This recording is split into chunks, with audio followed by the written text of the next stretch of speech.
그러면 25에 전부 다 하신 거예요? 그때 이제 윤곽, 뭐 양악 수술이나 코 수술, 뭐 이마 수술 이런 것도 해서 가슴 수술까지도 했었고요. 보통 왜냐면은 최종적인 수술은 먼저 할 수가 없거든요. 안녕하세요. 안녕하세요. 저는 유튜브 후원TV를 운영하고 있는 원이라고 합니다. 안녕하세요. 저는 유튜브 파니 채널 운영하고 있는 MTF 트랜스젠더 판이라고 합니다. 반갑습니다. 처음 이렇게 만나셨는데 좀 어떠세요? 뭔가? 아니요. 초면. 네, 초면이에요. 뻘쭘하네요. 먼저 나이가 어떻게 되시죠? 저 38살. 아, 그 편하게 그냥 어떻게 되세요? 32이에요. 아, 그렇습니다.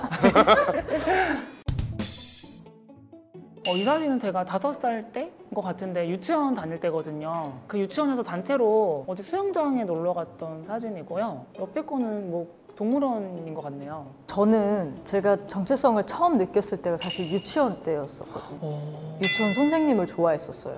진짜 좀 때도 많이 쓰고. 사실 저 때는 혹시 그런 정체성이 기억이 나세요? 기억에 남는 거는 저 때 유치원 때부터 벌써 남자 여자 구분을 좀 하면서 예를 들면 짝을 남녀 일부러 짝을 지어서 앉게 한다든지 이런 딱 구분은 지었던 것 같고요. 작고 막 아기자기하고 막 이런 장난감도 그런 거 좋아하고 뭔가 약간 소꿉놀이 같은 거 할 때도 보통 남자애들은 막 아빠 역할 해가지고 막 여보 돈 벌어 와 약간 옛날에 그런 맞아. 전역할 그런 거 있잖아요. 여보 밥 잘하고 있어 막 이런 식으로 했을 때 약간 그런 게 약간 부담감이 있었던 것 같아요. 내가 뭔가 남자 역할이고 내가 뭔가 가장을 책임지고 이런 걸 나한테 약간 이런 게 좀 그냥 그 정도였던 것 같아요. 17살에 그게 정체성이 확고하게 확립이 되신 거예요? 저 때? 네네. 그 수술에 대한 것도 막 알아보고 그런 단계까지. 네.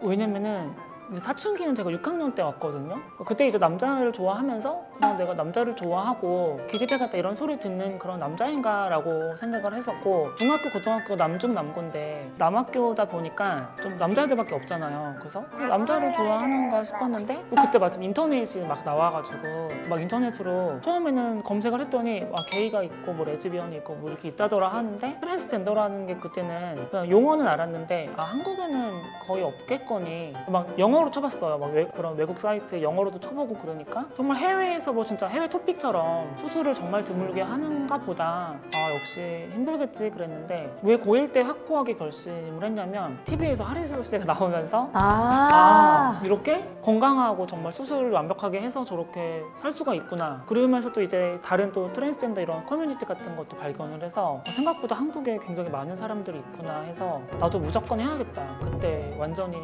결심을 했어요. 저도 레즈비언이 확실히 되어야겠다고 생각했던 건 주변 사람들이 있다는 거 나만 있는 줄 알았어요. 저 되게. 근데 그런 커뮤니티가 있다는 걸 알고 그때부터 저도 나도 이제 이 길을 걸어야겠구나 하긴 했는데 좀 비슷하게. 그때가 6학년이요? 유치원 때 지금. 아니요. 유치원 때겠어요. 아니 언니. 아니 한글도 못 된 애가. 커뮤니티는 언제 그러면? 저도 비슷한 나이 때부터 시작했어요. 저는 20살 때부터 여자를 만났고.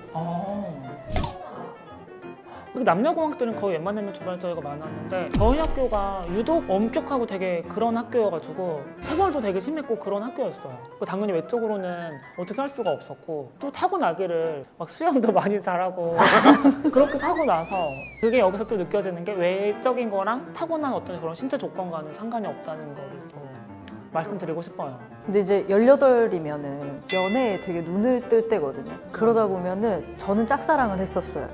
저 나이 때. 근데 혹시 그때 남중남고면 저도 여중여고 나왔거든요. 항상 짝사랑을 했었던 것 같아. 말을 고백을 못하니까. 있었어요? 네, 저도 중학교 때도 계속 좋아했던 애가 있었고 고등학교 때도 처음에 한 명만 좋아하다가 나중에는 어차피 짝사랑이니까 나중에 얘도 좀 좋아했다가 약간 이렇게 좀 한 명을 좀 오래 좋아하긴 했던 것 같아요. 저거는 이제 20살 때 같은데 네. 악기를 연주하신 거예요? 친구 따라서 교회를 다니게 됐어요. 그래서 이제 교회를 다녔는데 피아노 잠깐 우리 쪽에서 교회 말 안 되잖아요.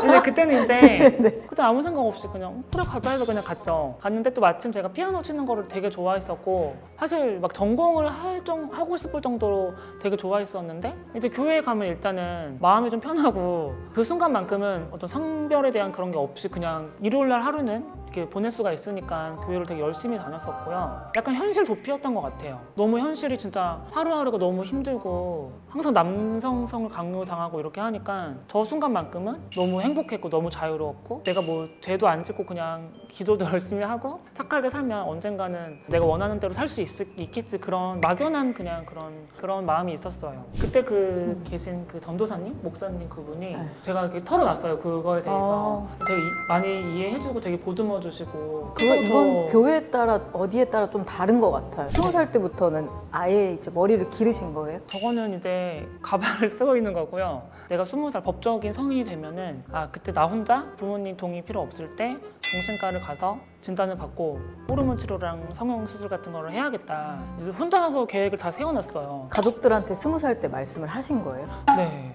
근데 어쨌든 그때는 제가 빠른 생일이어가지고 네. 미성년자인 거예요. 아직도 남들보다 느리긴 해도 막 군대 신체 검사 이런 것도 막 되게 압박이 심해. 빨리 그 전에 뭘 해야 군대도 안 가고 내 살 길을 찾아갈 텐데 이런 압박과 이런 게 되게 심했고 그때 이제 20살 때, 그러니까 19살 때죠 사실 실제로는. 그때 여름방학 때, 대학교 여름방학 때 집에다가도 커밍아웃을 했고 계속 이제 엄청 갈등이 심했어요. 가출도 했다가 잡혔다가 막 그러다가 다시 잡혀가지고 아마 저게 답답한 마음에 탈색이나 해볼까? 뭐 이렇게 해서 그냥 탈색하고 그냥 살긴 사는데 그냥 영혼 없이 진짜 살았던 것 같아요. 그러면 22살에 홀로서기를 하셨으면은 근데 사실 저 나이 때 제일 걱정이 되는 건 사실 금전적인 문제잖아요. 가족들을 배제를 했으면 그러니까 호르몬 치료도 사실 돈이 많이 들어가는 걸로 제가 알고 있는데 저것도 다 혼자 다 하신 거예요? 부모님의 도움 없이? 네.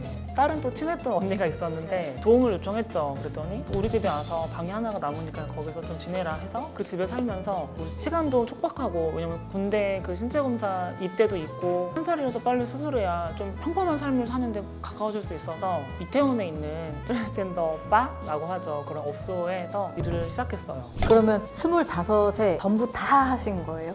아니요, 이제 보통은 이제 위에서부터 내려온다고 하거든요. 네, 왜냐면은 진짜 뭐 요즘에 마스크 많이 쓰는데 어쨌든 이렇게 감출 수 없는 게 사실 눈이잖아요. 보통은 눈부터 하고 뭐 코 이렇게 내려온다고 하는데 눈은 그때 계속 안 했었고 그때 이제 윤곽 뭐 양악 수술이나 코 수술, 뭐 이마 수술 이런 것도 했었고 가슴 수술까지도 했었고요. 보통 왜냐면은 최종적인 수술은 먼저 할 수가 없거든요. 왜냐면 그걸 먼저 한다고 해서 내 몸에 털이 있고 막 남성 모습인데 뭐 살 수가 없잖아요. 그래서 보통은 마지막에 하는데 마지막 수술만 남겨두고 있는 사진이에요.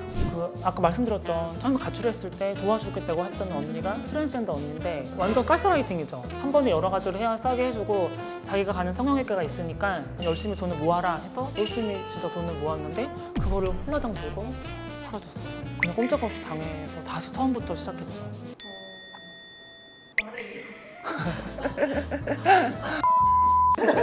지금도 숨 쉬고 있어요? 네. 안타깝다 진짜. 아, 너무 화가 나. 자기랑 그래도 같은 아픔을 공유한 사람인데 그 말로 사람을 진짜 이렇게 홀린다는 게 뭔지를 그때 처음 알았어요. 일단 저게 마지막일지도 모르는 셀카라고 돼 있는데 일단 수술 시간이 10시간이 넘어가요. 저는 조금 더 오래 걸리는 쪽을 했는데 과목에 협진이 들어가야 돼가지고 수술 시간이 너무 길잖아요. 카더라긴 한데 누가 거기서 해서 죽었다더라 뭐 이런 얘기도 들렸었고 그냥 너무 무서웠죠. 그리고 딱 수술해서 눈을 떴지만 세균 감염이나 이런 게 있을 수 있다는 생각에 너무 무서워서 사진을 저때 진짜 그 마음으로 사진을 찍었어요. 수술하고 나서의 사진이 얼굴이 엄청 완전 꽃이 핀 것처럼 화사해지셨는데 행복하셨어요? 엄청 많이? 네, 왜냐면 일단 한국에서 법적으로 성별 정정도 되기 때문에 너무 자유롭고 더 이상 누가 나한테 뭐라고 못하고 그 성전환 수술 이후에 같은 연도에 목소리 수술도 했거든요. 굳이 내가 그전에는 여기요만 해도 약간 이렇게 봤다면 목소리 수술까지 하고 법적인 성별까지 바뀌니까 너무 평범하게 녹아서 살 수가 있는 거예요. 그걸 경험하고 나니까 정말 행복했고 자신감이 정말 많이 생겼고 그랬던 것 같아요. 저는 사실 좀 몇 년 전에 만들었던 영상이었는데 이렇게 또 누군가에게 이렇게 직접 설명을 해드리니까 그때의 감정이 더 새록새록 올라오고 더 실감나게 올라왔고요. 들어주셔서 너무 감사한데 저 스스로도 너무 대견하고 자기 마음이 여기에 그냥 한자 한자 녹아난 것 같아가지고 저거 보면서 좀 마음이 좀 뭉클했었었는데 오늘 또 얘기를 들으니까 더 2천만 원 들고 튄 그 사람 때문에 더 지금 마음이 더 아니 근데 진짜 대단하세요.